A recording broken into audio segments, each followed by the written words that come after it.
The Story of Civilization, Part 2. The Life of Greece, being a history of Greek civilization from the beginnings, and of civilization in the Near East from the death of Alexander to the Roman conquest, with an introduction on the prehistoric culture of Crete by Will Durant. Chapter 9. Economic Culture, Early Greece. Section 5. Arts. Now that we come, at last, to the most perfect products of Greek civilization, we find ourselves tragically limited in the quantity of the remains. The devastation caused in Greek literature by time and bigotry and mental fashions is negligible compared with the destruction of Greek art. One classic bronze survives, the charioteer of Delphi. One classic marble statue, the Hermes of Praxiteles. Not one temple, not even Thespian, has come down to us in form and color that it had for ancient Greece. Greek work in textiles, in wood, in ivory, silver, or gold is nearly all gone. The material is too perishable, or too precious, to escape vandalism and time. We must reconstruct the ship from a few planks of the wreckage. And we also need to remember how iconoclastic the Christians were. But in destroying these graven images and all that, a lot of science could have been lost. The sources of Greek art were the impulses to representation and decoration, the anthropomorphic quality of Greek religion, and the athletic character and ideal. The early Greek, like other primitives, when he outgrew the custom of sacrificing living beings to accompany and serve the dead, buried carved or painted figures as substitutes. Later he placed images of his ancestors in his home, or he dedicated in the temple likenesses of himself, or of those whom he loved, as votive figurines that might magically win for their models the protection of the god. Minoan religion, Machaean religion, even the chthonic cults of Greece were too vague and impersonal, sometimes too horrible and grotesque, well, perhaps only in the details that are remembered, to lend themselves to aesthetic form. But the frank humanity of the Olympian gods and their need of temple homes for their earthly stays opened a wide road for sculpture, architecture, and 100 ancillary arts. No other religion, possibly excepting Catholicism, has so stimulated and influenced literature and art. Almost every book or play, statue or building or vase that has come down to us from ancient Greece touches upon religion and subject, purpose, or inspiration.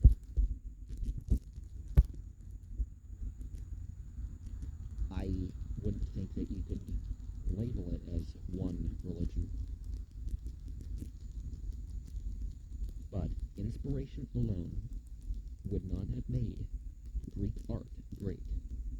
There was needed a technical excellence rising out of cultural contacts and the transmission and development of crafts. Indeed, art to the Greek was a form of handicraft, and the artist grew so naturally out of the artisan that Greece never quite distinguished them. There was needed a knowledge of the human body as in its healthy development, the norm of proportion, symmetry, and beauty. There was needed a sensuous, passionate love of beauty that would hold no toil too great, that might give to the living moment of loveliness a lasting form. The women of Sparta placed in their sleeping chambers figures of Apollo, Narcissus, Acanthus, or some other handsome deity, in order that they might bear beautiful children. Capsellus established a beauty contest among women far back in the 7th century. According to Athenaeus, this periodical competition continued down to the Christian era. In some places, says Theophrastus, there are contests between the women in respect of modesty and good management. And also, there are contests about beauty, as for instance, in Tenedos, Lesbos. And remember that they didn't really mean the same thing by lesbian as we did now. They just meant the place. But just like Sappho, they sort of named things after some things that went on. Part 1. Vases. There was a pretty legend in Greece that the first cup was molded upon Helen's breast. If so, the mold was lost in the Dorian invasion. For what pottery has come down to us from early Greece does not remind us of Helen. The invasion must have profoundly disturbed the arts, impoverishing craftsmen, scattering schools, and ending for a time the transmission of technology. For Greek vases, after the invasion began, again, with primitive simplicity and crudity, as if Crete had never lifted pottery into an art. Probably the rough mood of the Dorian conquerors, using what survived of Minoan, Macedonian techniques, produced that geometric style which dominates the oldest Greek pottery after the Homeric age. Flowers, scenery, and plants, so luxuriant in Cretan ornament, were swept away, and the stern spirit that made the glory of the Doric temple contrived the passing ruin of Greek pottery. The gigantic jars that characterized this period made small pretense to beauty. They were designed to store wine, or oil, or grain, rather than to interest the ceramic connoisseur. Now, there tended to be a greater degree of toxicity with the materials that they would use for the alcohol containers. I don't think this was intentional. It's just,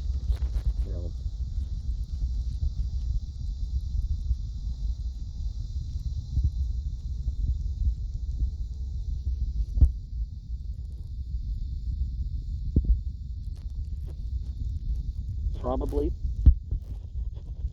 the rough mode of the Dorian conquerors, using what survived of Minoan, Macedonian techniques, produced that geometric style which dominated the oldest Greek pottery after the Homeric age. Flowers, scenery, and plants, so luxuriant in Cretan ornament, were swept away in the stern spirit that made the glory of the Doric temple contrived the passing ruin of Greek pottery. Repeated those two lines. The gigantic jars that characterized this period made small pretense to beauty. They were designed to... that line too. The decoration was almost all by repeated triangles, circles, chains, checkers, lozenges, swastikas, are simple parallel horizontal lines. Even the human figures that intervened were geometrical. Torsos were triangles, thighs and legs were cones. This lazy style of ornament spread throughout Greece and determined the form of the Apollon vases at Athens. But on these enormous containers, usually made to receive the human dead, black silhouettes of mourners, chariots, and animals were drawn, however awkwardly, between the patterned lines. So called a pylon, because they were found chiefly near the double gate of the city at Keramicus. Toward the end of the 8th century, more life entered into the painting of Greek pottery. 2 colors were used for the ground. Curves replaced straight lines. Palmettes and lotuses, prancing horses, and hunted lions took form upon the clay, and ornate oriental succeeded the bare geometric style. An age of busy experimentation followed. Miletus flooded the market with its red vases, Samos with its alabasters, Lesbos with its black wares, Rhodes with its whites, Thlasomena with its grays, and Naucratis exported faience and translucent glass.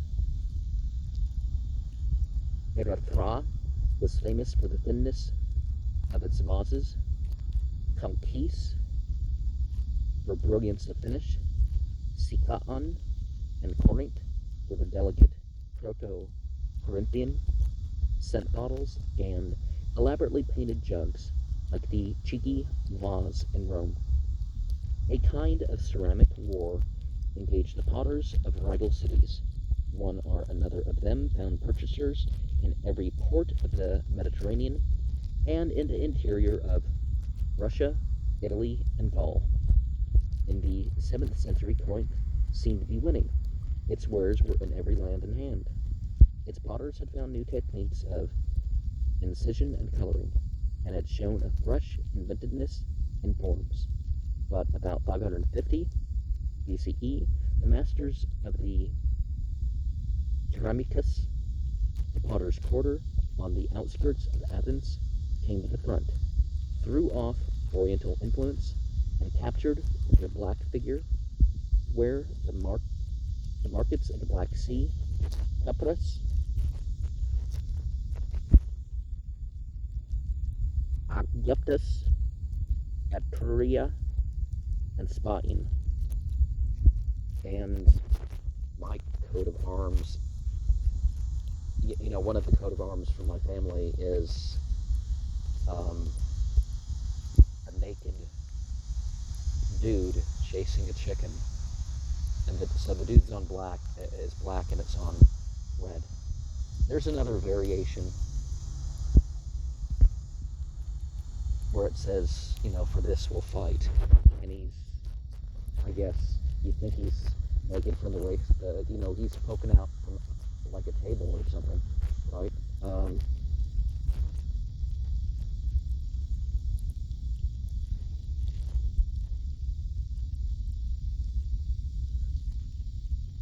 From that time onward, the best ceramic craftsmen migrated to Athens, or were born there. A great school and tradition formed as through many generations. Son succeeded father in the art, and the making of fine pottery became one of the great industries, finally, one of the conceded monopolies of Attica.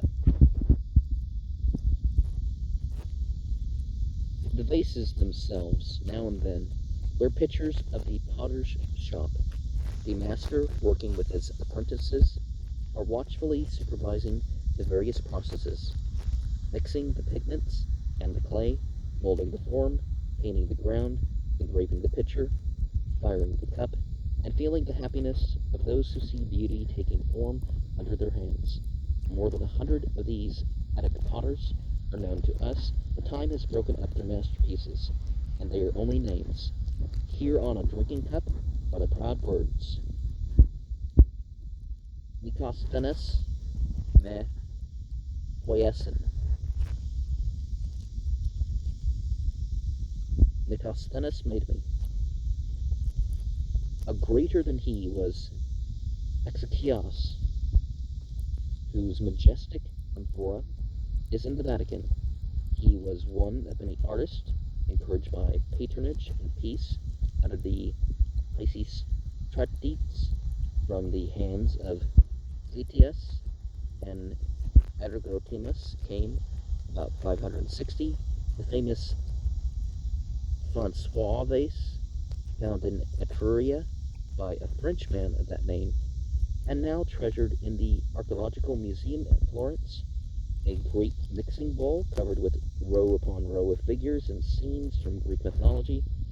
These men were the outstanding masters of the black figure style in the 15th century Attica.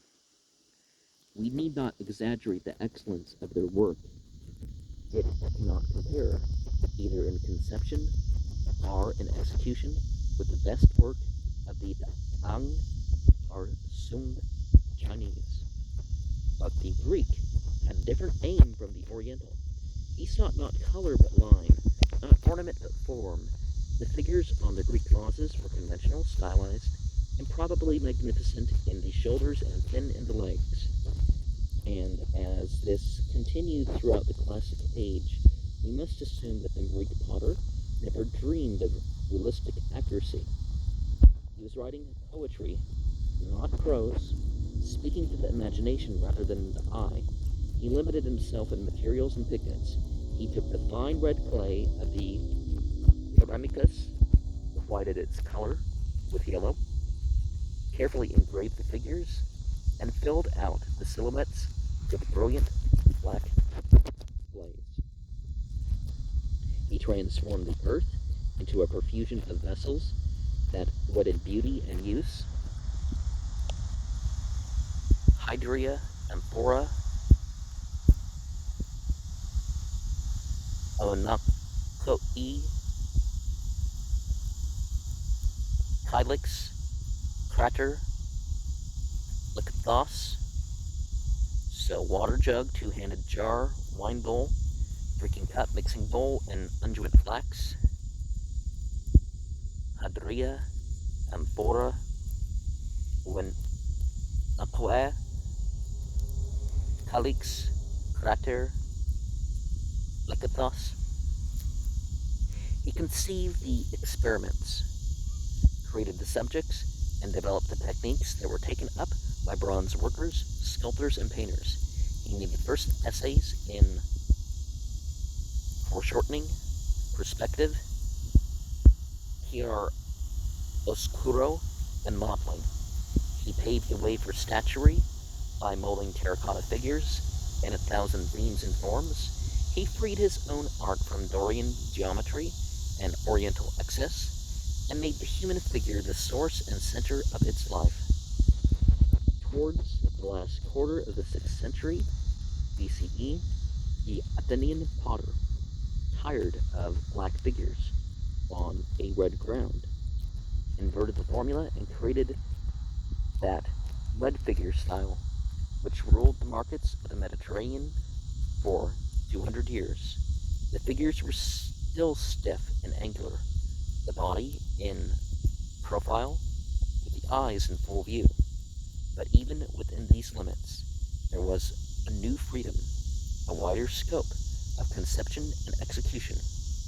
He sketched the figures upon the clay with a light point, drew them in greater detail with a pen, filled in the background with black, and added minor touches with colored glaze.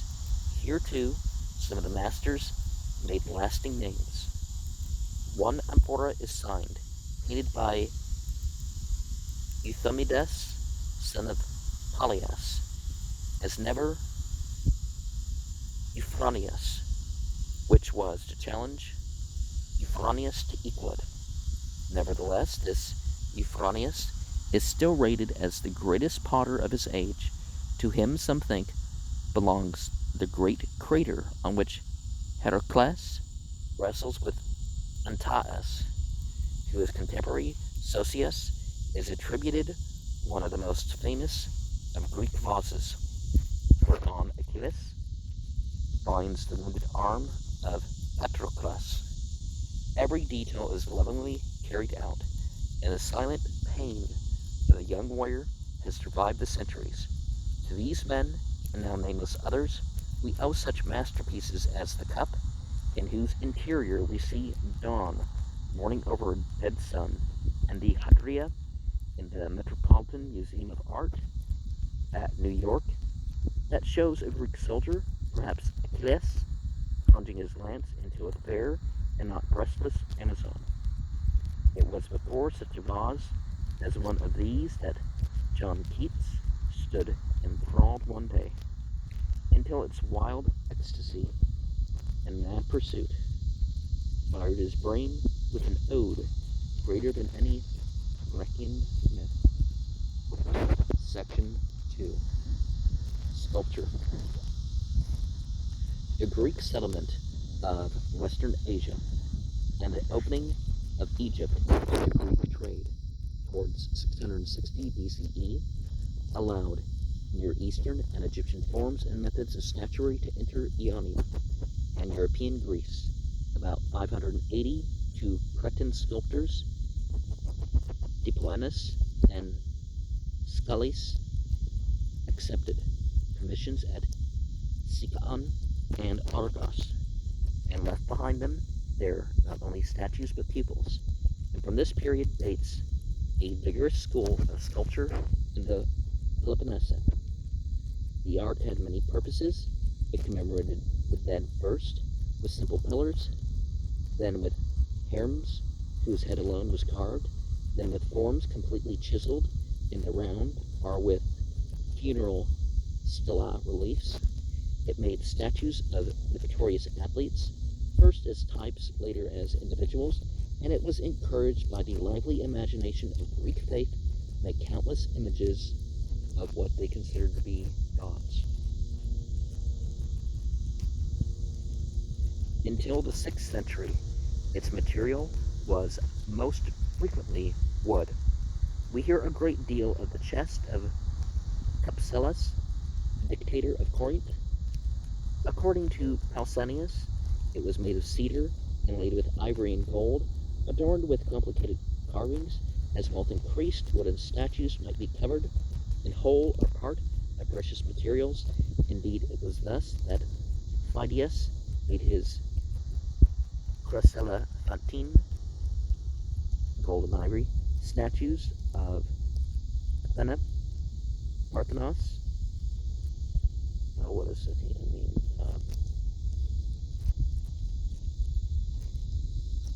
But that's something about her being a virgin, right?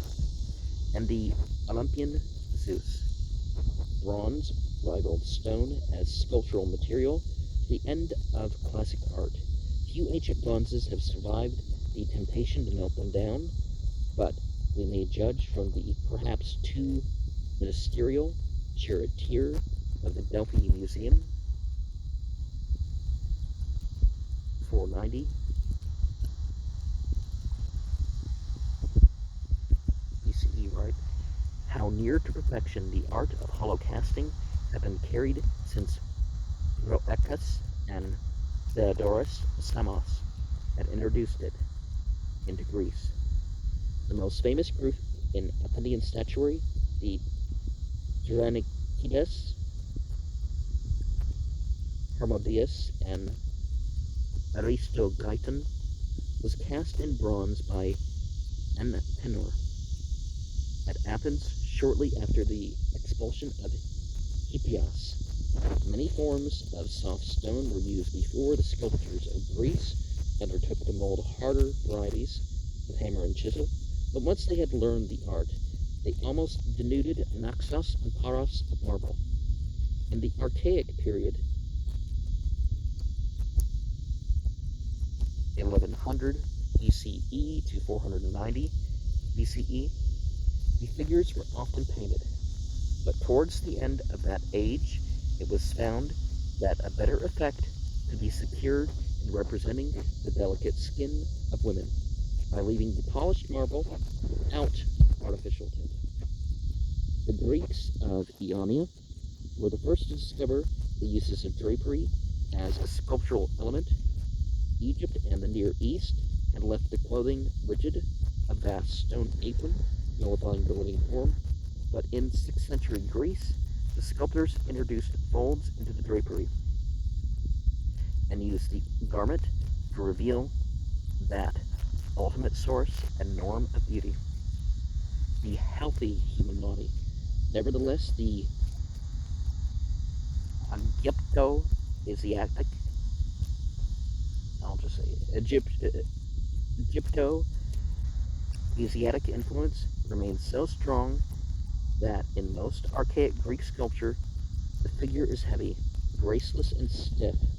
The legs are strained even in repose. The arms hang helpless at the sides. The eyes have the almond form, and occasionally an oriental slant. The face is stereotyped, immobile, passionless. Greek statuary in this period accepted the Egyptian rule of frontality, i.e., the figure was made to be seen only from the front, as though rigidly isometrical, that a vertical line would pass through the nose, mouth, navel, and genitals, with never a right or left deviation, and no flexure of either motion or rest. Perhaps convention was responsible for this dull rigidity, while they were trying to represent ideals. The Egyptians, apparently, tended to represent a bit more than that in the proportions and references. The law of the Greek games forbade a victor to set up a portrait statue of himself unless he had won all contests in the pentathlon. Only then, the Greeks argued, would he achieve the harmonious physical development that would merit individual modeling. For this reason, and perhaps because, as in Egypt, religious convention before the 5th century governed the representation of what was taken to be gods, the Greek sculptor confined himself to a few poses and types, and devoted himself to their mastery. Two types above all won his study. The youth are kouros, nearly nude, slightly advancing the left leg, with arms at the side or partly extended, fists closed, countenance quite and stern, and the core or maiden, carefully coiffured, modestly posed and draped, one hand gathering up the robe, the other offering some gift to the gods. History till lately called the Kuroi Apollos, but they were more probably athletes or funerary monuments.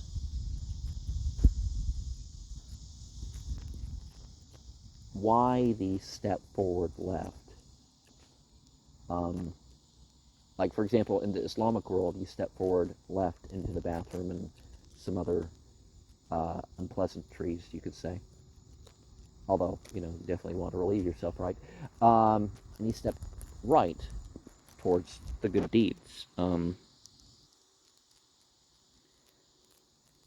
But that's not to say everything's all lopsided or whatever. A lot of cultures think of right as in deeds and left as in the mind behind it. The most famous of the type is the Apollo of Tanaa, the largest, the Apollo of Sunium, the most pretentious, the throne of Apollo at Amycla, near Sparta. One of the finest is the small Strangford Apollo. In the British Museum, finer still is the Quisiul Gufier Apollo, a Roman copy of an early 5th century original. To at least the male eye, the Korai are more pleasing. Their bodies are gracefully slender. Their faces are softened with a Mona Lisa smile. That the Mona Lisa reference just makes me think that, they're having, the artist is trying to put a little bit of himself into his drawings, or maybe he's not doing it intentionally. Their drapery begins to escape.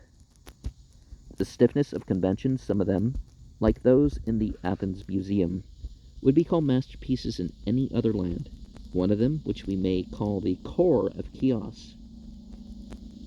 I gotta make a racial reference to that somewhere. Number 682 in the National Museum at Athens, is a masterpiece even in Greece. In them, the sensuous Ionian touch breaks through the Egyptian immobility and Dorian austerity of Apollos. Kermas of Chios created another type, or followed lost models in the Nike, or victory, of Delos. Out of this would come the lovely Nike of Paonius at Olympia, the winged victory of Samothrace, and in Christian art, the winged figures of the cherubim.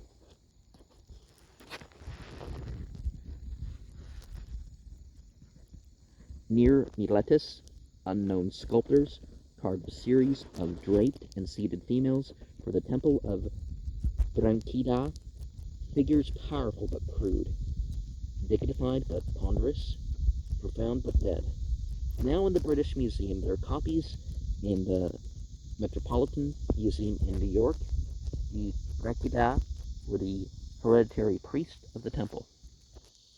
Museums have gone a long way to make a lot of copies of the actual artifacts as time has gone down, and actually display the copies rather than the real thing. Sculpture in relief. I mean, most things are the real thing, but you know what I mean. Sculpture in relief was so old that a pretty legend could undertake to describe its origin. A lass of Corinth drew upon a wall the outline of the shadow that the lamp might cast of her lover's head. Her father, Lutatus, a potter, filled in the outline with clay, pressed the form to hardness, took it down, and baked it. So, Pliny assures us, bas relief was born. The art became even more important than sculpture in the adornment of temples and graves. Already in 520, Aristocles made a funeral relief of Aristion, which is one of the many treasures of the Athens Museum. Since reliefs were nearly always painted, sculpture, relief, and painting were allied arts, usually handmaids to architecture, and most artists were skilled in all four forms. Temple moldings, friezes, metopes, and pediment backgrounds were usually painted, while the main structure was ordinarily left in the natural color of the stone. Of painting as a separate art, we have only negligible remains from Greece, but we know through passages in the poets that panel painting with colors mixed in melted wax was already practiced in the days of Anacreon. Painting was the last great art to develop in Greece, and the last to die. All in all, the 6th century BCE failed to rise in any Greek art except architecture. To the boldness of conception are the perfection of form attained in the same age by Greek philosophy and poetry.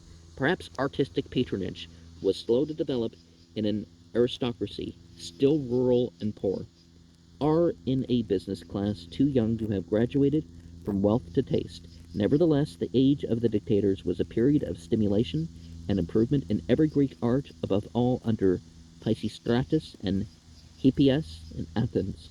Towards the end of this period, the old rigidity of sculpture began to thaw. The rule of frontality was broken down. Legs began to move, arms to leave the side, hands to open up, faces to take on feeling and character, bodies to bend in a variety of poses, revealing new studies in anatomy and action. This revolution in sculpture, this animation of stone with life, became a major event with Greek history.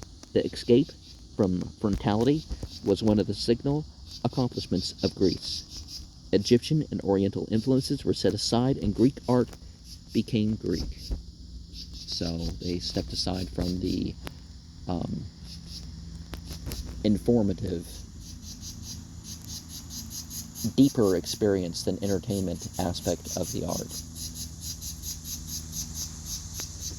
Well, I mean, they still conveyed ideals and all that, but there are some exceptions where we do find didactic art. Part 3, Architecture. The science of building recovered slowly from the Dorian invasion and redeemed beyond its deserts the Dorian name. Across the Dark Age, from Agamemnon to Terpander, the Makhnaean Megaron transmitted the essentials of its structure to Greece: the rectangular shape of the building, the use of the columns within and without, the circular shaft, and the simple square capital. The triglyphs and metopes of the entablature were all preserved in the greatest achievement of Greek art, the Doric style. But whereas Makhnaean architecture was apparently secular, devoted to palaces and homes, classic Greek architecture was almost entirely religious. The royal megaron was transformed into a civic temple as monarchy waned and religion and democracy united the affections of Greece in honoring the personified city in its god. The earliest Greek temples were of wood or brick, as befitted the poverty of the Dark Age. When stone became the orthodox material of temple building, the architectural features remained as set by timber construction. The rectangular naos, or temple proper, the circular shafts, the master beam, architraves, the beam and triglyphs, the gabled roof, confess the wooden origin of their form. Even the first Ionic spiral was apparently a floral figure painted upon a block of wood. The use of stone increased as Greek wealth and travel grew. The transition was most rapid after the opening of Egypt to Greek trade about 660 BCE. Limestone was the favored material of the new styles before the 6th century. Marble came in towards 580 BCE, at first for decorative portions, then for facades, finally for the entire temple from base to tiles. 3 orders of architecture were developed in Greece: the Doric, the Ionic, and in the 4th century, the Corinthian. Since the interior of the temple was reserved for what was considered to be a god and his ministrants, and worship was held outside, all 3 orders devoted themselves to making the exterior impressively beautiful. They began at the ground, usually in some elevated place, with the stereobate, 2 or 3 layers of foundation stone in receding steps from the uppermost layer of our stellobate rose directly, without individual base. The Doric column fluted with shallow, sharp-edged grooves and widening perceptibly at the middle in what the Greeks called entasis, or stretching. Furthermore, the Doric column tapers slightly towards the top, thereby emulating the tree and successfully contradicting the Minoan Makhnaean style. An undiminished shaft, worse yet, one that tapers downward, seems top-heavy and graceless to the eye, while the wider base heightens that sense of stability which all architecture should convey. Perhaps, however, the Doric column is too heavy, too thick in proportion to its height, too stolidly engrossed in sturdiness and strength. Upon the Doric column sat its simple and powerful capital, a necking or circular band, a cushion like echinus, and topmost, a square abacus to spread the supporting thrust of the pillar beneath the architrave. While the Dorians were developing this style from the Megaron, modified probably by acquaintance with the Egyptian proto-Doric colonnades of Deir el-Bahri and Beni Hassan, the Ionian Greeks were altering the same fundamental form under Asiatic influence. In the resulting Ionic order, a slender column rose upon an individual base and began at the bottom as is ended at the top, with a narrow fillet or band. Its height was usually greater and its diameter smaller than in the Doric shaft. The upward tapering was scarcely perceptible. The flutings were deep, semicircular grooves separated by flat edges. The Ionic capital was composed of a narrow echinus, a still narrower abacus, and between them, almost concealing them, emerged the twin spirals of a volute, like an enfolded scroll, a graceful element adapted from the Hittite, Assyrian, and other Oriental forms. These characteristics, together with the elaborate adornment of the entablature, describe not only a style but a people. They represented in stone the Ionian expressiveness, suppleness, sentiment, elegance, and love of delicate detail, even as the Doric order conveyed the proud reserve, the massive strength, the severe simplicity of the Dorian. The sculpture, literature, music, manners, and dress of the rival groups differed in harmony with their architectural styles.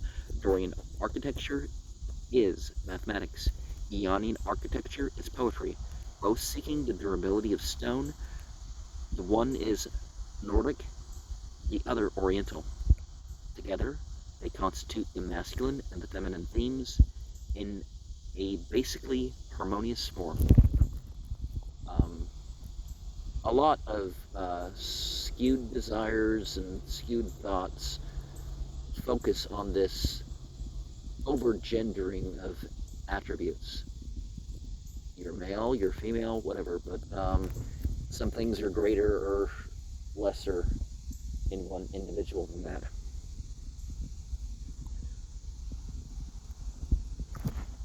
Greek architecture distinguished itself by developing the column into an element of beauty as well as a structural support. The essential functions of the external colonnade was to uphold the eaves and to relieve the walls of the naos or intertemporal from the outward thrust of the gabled roof. Above the columns rose the entablature, i.e. the superstructure of the edifice. Here again, as in the supporting elements, Greek architecture sought a clear differentiation and yet an articulated connection of the members. The architrave, the great stone that connected the capitals, was in the Doric order plain, or carried a simple painted molding. In Ionic, it was composed of 3 letters, each projecting below, and was topped with a marble cornice, segmented with a confusing variety of ornamental details. Since the sloping beams that made the framework of the roof in the Doric style came down and were secured between 2 horizontal beams at the eaves, the united ends of the 3 beams formed at first in wood and imitatively in stone a triglyph, or a triply divided surface. Between each triglyph and the next, a space was left as an open window when the roof was of wood or of terracotta tiles. When translucent marble tiles were used, these topes, or seen between places, were filled in with marble slabs carved in low relief. In the Ionic style, a band or frieze of reliefs might run around the upper outer walls of the naos or tela. In the 5th century, both forms of relief, the topes and frieze, were often used in the same building as in the Parthenon. In the pediments, the triangles formed by the gabled roof, in front and rear, the sculptor found his greatest opportunity. The figures here might be drawn out in high relief in a large review from below, and the cramped corners or tympana tested the subtlest skill. Finally, the roof itself might be a work of art with brilliantly colored tiles and decorative rain-disposing acroteria, or pinnacle figures, rising from the angles of the pediments. All in all, there was probably a surplus of sculpture on the Greek temple, between the columns, along the walls, or within the edifice. The painter also was involved. The temple was colored in whole or in part, along with its statues, moldings, and reliefs. Perhaps we do the Greeks too much honor today, when time has worn the paint from their temples and what were considered to be divinities, and fairest strains have lent to the marble natural and incalculable hues that set off the brilliance of the stone under the clear Greek sky. Some day, even contemporary art may become beautiful.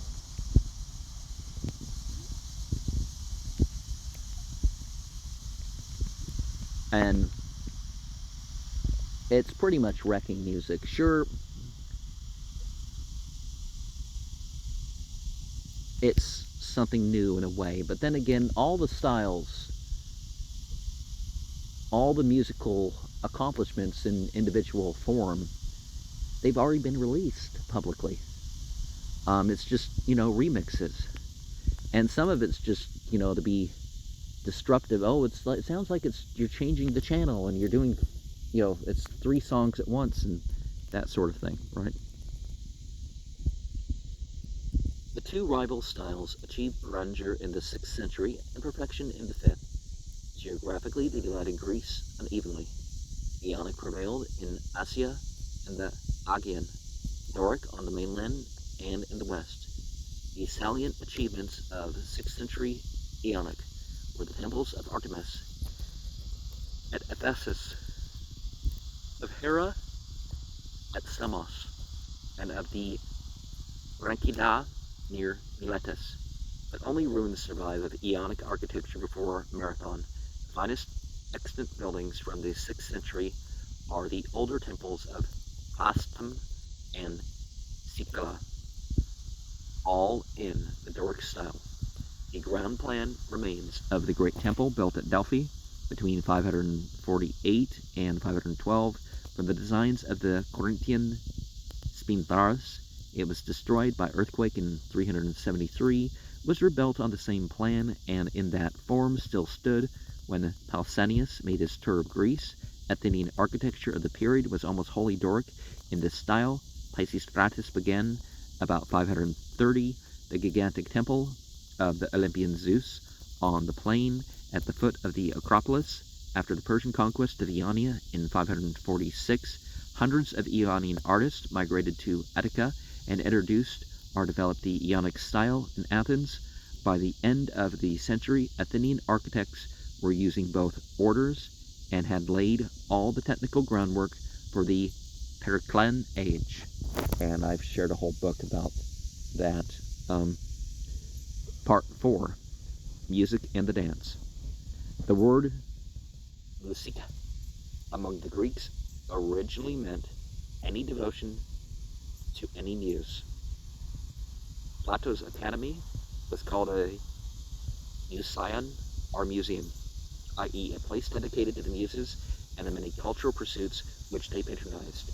The museum at Alexandria was a university of literature and scientific activity, not a collection of museum pieces. In a narrower and modern sense, music was at least as popular among the Greeks as it is among ourselves today. In Arcadia, all freemen studied music to the age of 30. Everyone knew some instrument, and to be unable to sing was accounted a disgrace. Lyric poetry was so named because in Greece it was composed to be sung to the accompaniment of the lyre, the harp, or the flute. The poet usually wrote the music as well as the words and sang his own songs. To be a lyric poet in ancient Greece was far more difficult than to compose as poets do today verses for silent and solitary reading. Before the 6th century BCE, there was hardly any Greek literature divorced from music. Education and letters, as well as religion and war, were bound up with music. Martial airs played an important part in military training, and nearly all instruction of the memory was through verse. By the 8th century, Greek music was already old, with hundreds of varieties and forms. The instruments were simple and were based, like our vaster armory of sound, upon percussion, wind, or strings. Some cultures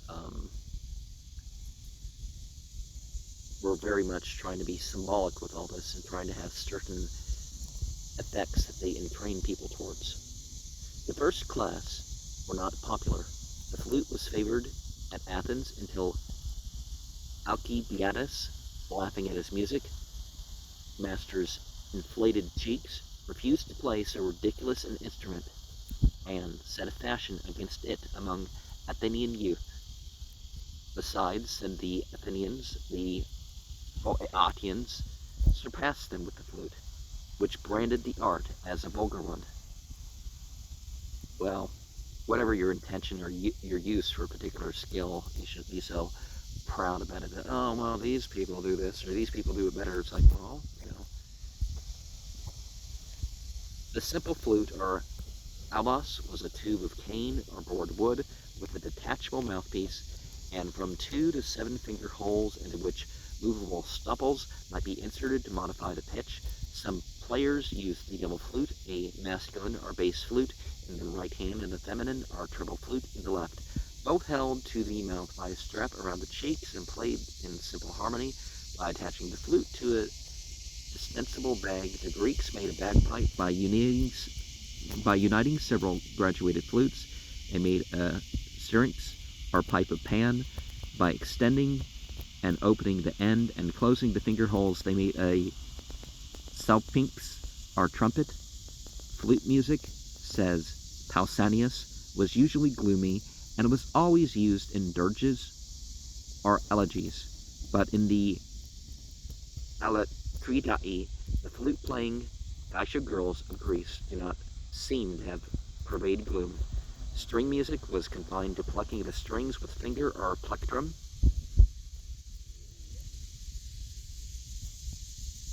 That's where we get our word pick, right?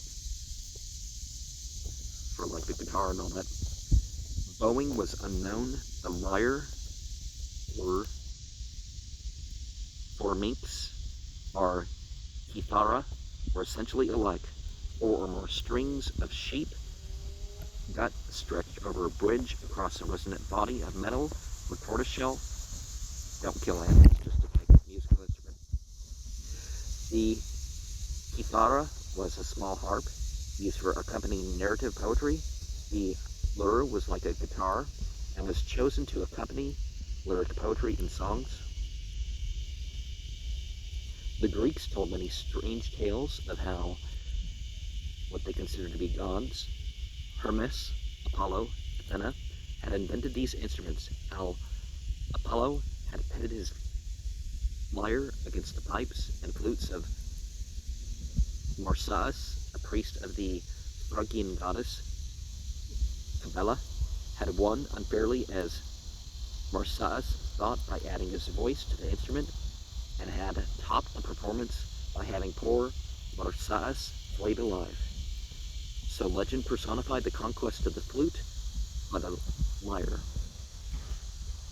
Prettier stories were told of ancient musicians who had established or developed the musical art of Olympus, Marsyas' pupil, who, towards 730 BCE, invented the enharmonic scale, a scale employing quarter tones. E. What is the little mark? Is that E flat or is it sharp? F, A, B. Is that flat or sharp, that little accent?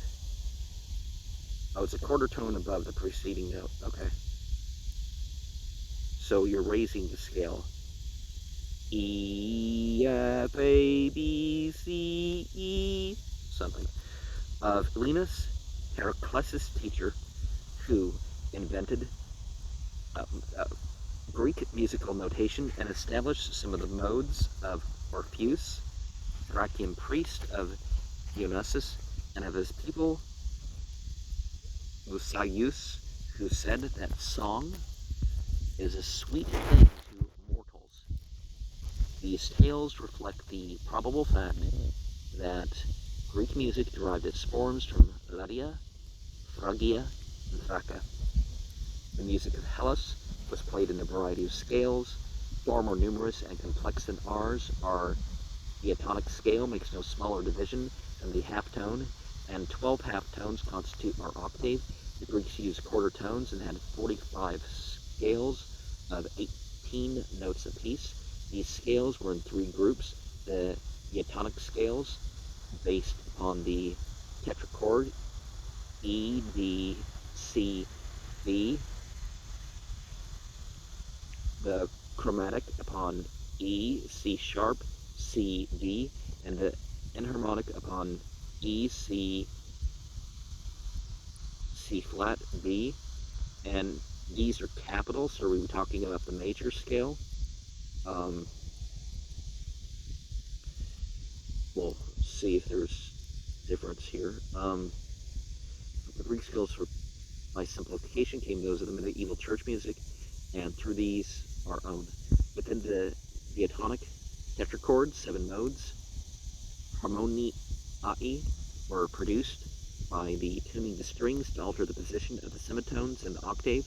The most important modes were the Dorian, E, F, G, A, B, C, D, E, martial and grave, though in a minor key, the Lydian, C, D, E, F, G, A, B, C, tender and plaintive, though in a major key, and the Phrygian, D, E, F, G, A, B, C, D, minor in key, and orgiastically passionate and wild. It is amusing to read of the violent controversies concerning the musical, ethical, and medical effects, restorative or disastrous, which the Greeks, chiefly the philosophers, ascribed to these halftone variations. Dorian music, we are told, made them brave and dignified. The Lydian made them sentimental and weak. The Phrygian made them excited and headstrong. Plato saw effeminate luxury and gross immorality as the offspring of most music, and wished to banish all instrumental performances from his ideal state. Aristotle would have had all youths trained in the Dorian mode. Theophrastus had a good word to say, even for the Phrygian mode. Serious diseases, he tells us, can be made painless by playing a Phrygian air near the affected part. Greek musical notation used not obols and stems on a staff of lines, but the letters of the alphabet, varied by inversion or transversion, augmented by dots and dashes to make 64 signs, and placed above the words of the song. A few scraps of such notation have come down to console us for the loss of the rest. They indicate melodies akin rather to Oriental than to European strains, and would be more bearable to the Hindus, the Chinese, or the Japanese than to our dull Occidental ears, untrained to quarter tones. Song entered into almost every phase of Greek life. There were dithyrambs for Dionysus, paeans for Apollo,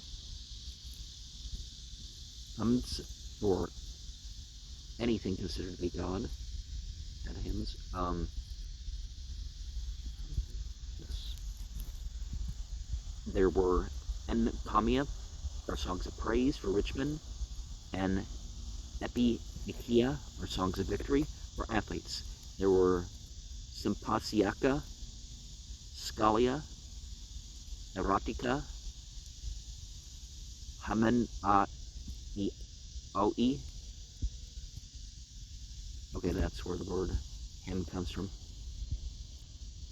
Elegiae and phrenoi, for dining, drinking, loving, marrying, mourning, and burying.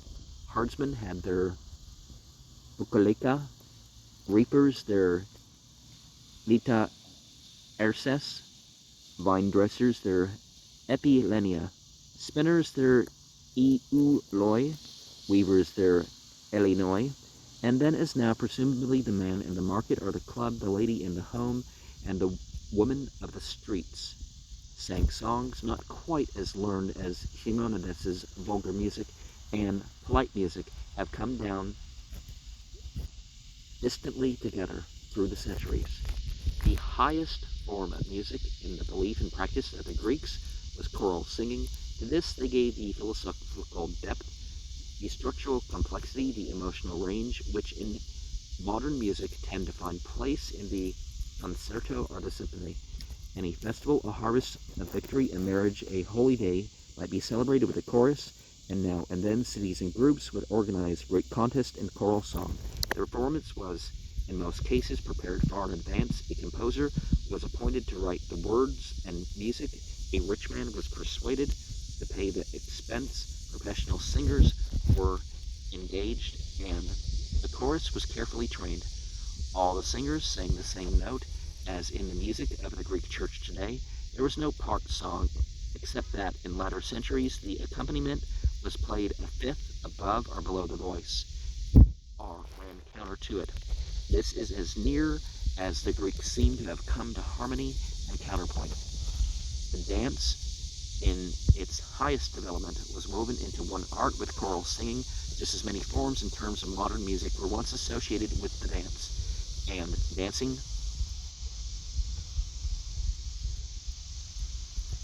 rivaled music in age and popularity among the Greeks. The word foot, as meaning part of a verse, owes its origin to the dance that accompanied the song. Orchestra, to the Greek, meant a dancing platform, usually in front of the stage. Lucian, unable to trace its earthly beginnings, sought the origins of the dance in the regular motions of the stars. A lot of Hindu music actually represents things and conveys things about that. Homer tells, I mean the religious stuff, not just, of that race.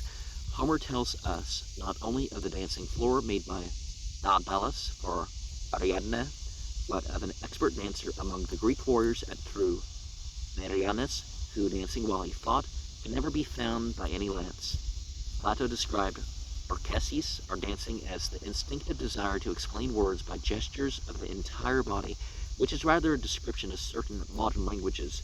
Aristotle better defined the dance as an imitation of actions, characters, and passions by means of postures and rhythmical movements. Socrates himself danced and praised the art as giving health to every part of the body. He meant, of course, Greek dancing. For the Greek dance was quite different from ours, though in some of its forms it may have served as a sexual stimulant. It rarely brought men into physical contact with women. It was an artistic exercise rather than a walking embrace, and like the Oriental dance, it used arms and hands as much as legs and feet. Its forms were as varied as the types of poetry and song. Ancient authorities listed 200. There were religious dances, as among the Dionysiac devotees, and there were athletic dances, like Sparta's Gymnopedia, our festival of naked youth. There were martial dances, like the Greek taught to children as part of the military drill.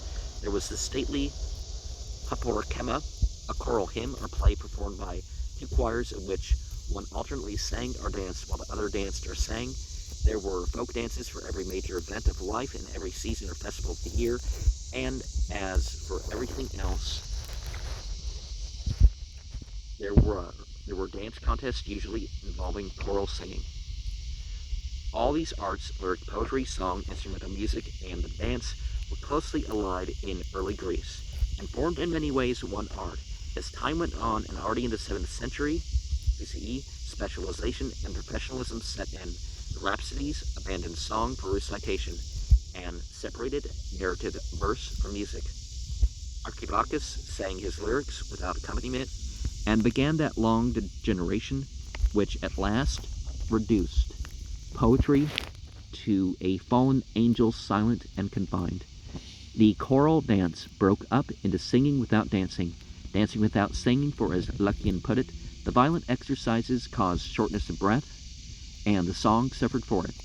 In like manner, there appeared musicians who played without singing, and won the applause of devotees by the precise and rapid execution of quarter tones. Some famous musicians, then as now, engrossed the receipts. Amo Abuse, harpist and singer, received a talent about $6,000 in 1939 was an approximate each time that he performed. The common player doubtless lived from hand to mouth. For the musician, like other artists, belongs to a profession that has had the honor of starving in every generation. And that reference to fallen angel wasn't the thing that that a class of beings made a choice and they went something else. So they weren't confined because they left the bounds of obedience. So it's not quite the right thing to, whether you take their side or not, it's not quite the right way to express it. The highest repute went to those who, like Terpander, Aryan, Alkman, our Stesichorus, were skilled in all forms and wove choral song, instrumental music, and the dance into a complex and harmonious whole, probably more profoundly beautiful and satisfying than the operas and orchestras of today. The most famous of these masters was Arion. About him, the Greeks told the tale how, on a voyage from Taras to Corinth, the sailors stole his money, and then gave him a choice between being stabbed to death or drowned. Having sung a final song, he dived into the sea and was carried on the back of a dolphin, perhaps his harp, to the shore. It was he who, chiefly at Corinth, and towards the close of the 7th century, transformed the inebriated singers of impromptu Dionysiac dithyrambs into a sober and trained cycle chorus of 50 voices, singing in strophe and antistrophe with arias and recitatives as in our oratorios. The theme was usually the suffering and death of Dionysus, and in honor of the entity's traditional attendants, the chorus was dressed in goat-like satire guise. Out of this, in fact, and name came the tragic theater of the Greeks. And part 5, the beginnings of the drama. The 6th century, already distinguished in so many fields and lands, crowned its accomplishments by laying the foundations of the drama. It was one of the creative moments in history. Never before, so far as we know, had men passed from pantomime or ritual to the spoken and secular play. Comeda, says Aristotle, developed out of those who led the phallic procession, a company of people carrying sacred phalli and singing dithyrambs to Dionysus, or hymns to some other vegetation entity, constituted in Greek terminology a kamos, or revel. Sex was essential for the culmination of the ritual, was a symbolic marriage aimed at the magic stimulation of the soil. Hence, in early Greek comedy, as in most modern comedies and novels, marriage and presumptive procreation formed the proper ending of the tale. Well, nowadays, do they tend towards the marriage not being part of it? The comic drama of Greece remained till Menander obscene because its origin was frankly phallic. It was, in the beginnings, a joyous celebration of reproductive powers, and sexual restraints were in some measure removed. It was a day's moratorium on morals, free speech. Prasia was then particularly free, and many of the paraders, dressed in Dionysian satire style, wore a goat's tail and a large artificial phallus of red leather as part of their costume.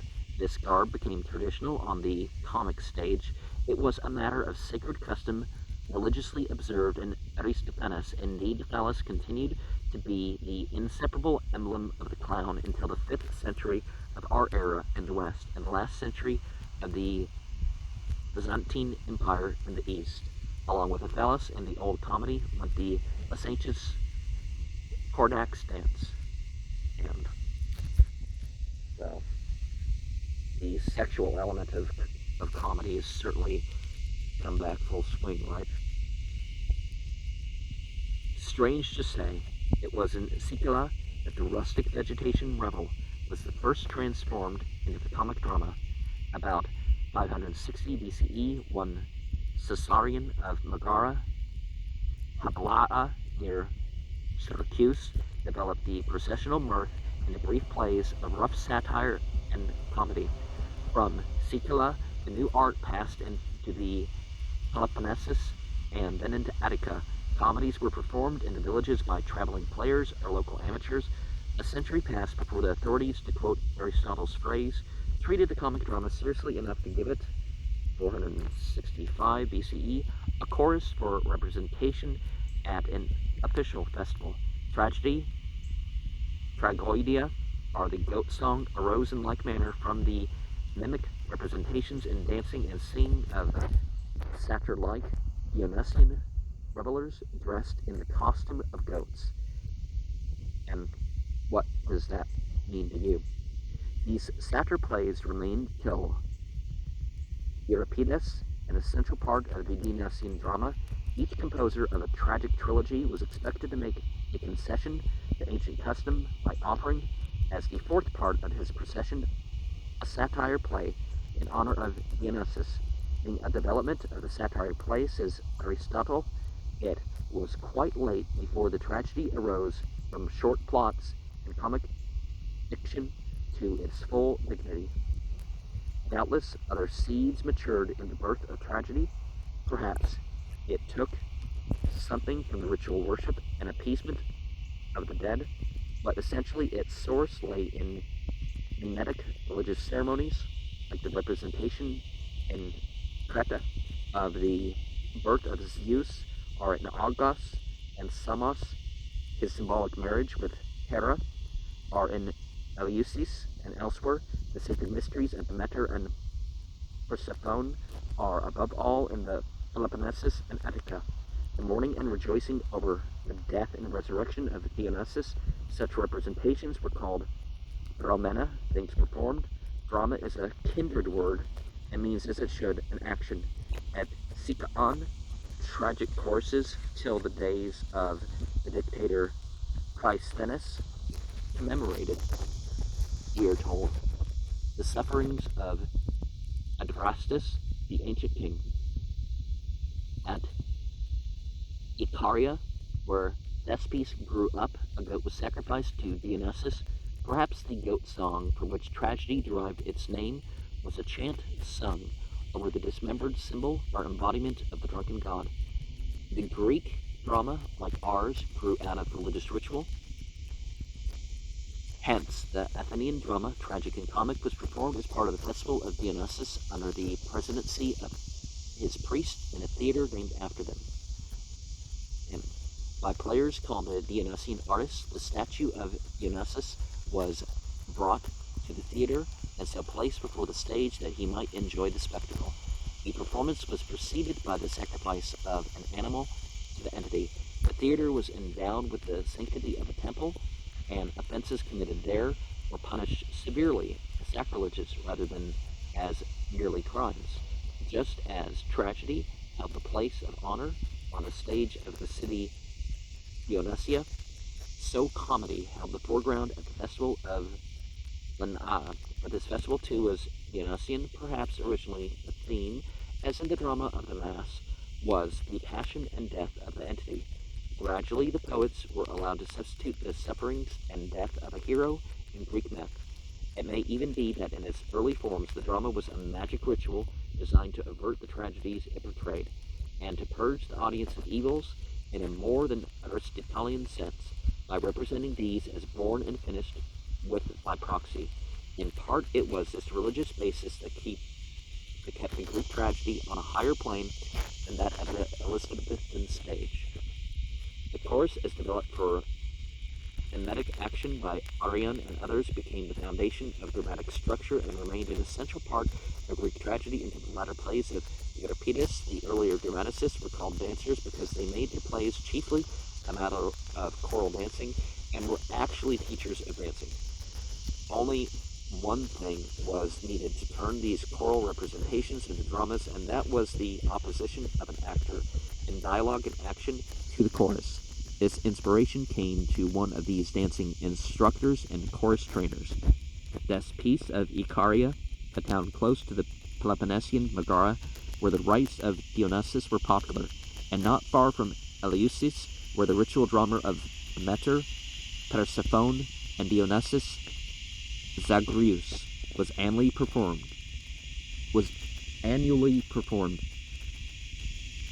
Helped no doubt by the egotism that propels the world.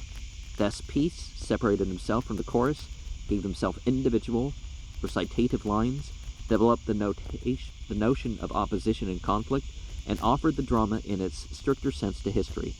He played various roles with such verisimilitude that when his troupe performed at Athens, Solon was shocked at what seemed to him a kind of public deceit, and denounced this newfangled art as immoral, a charge that it has heard in every century. Pisistratus was more imaginative and encouraged the competitive performance of dramas at the Dionysian festival. In 534 BCE, Thespis won the victory in such a contest. The new form developed so rapidly that Coerelius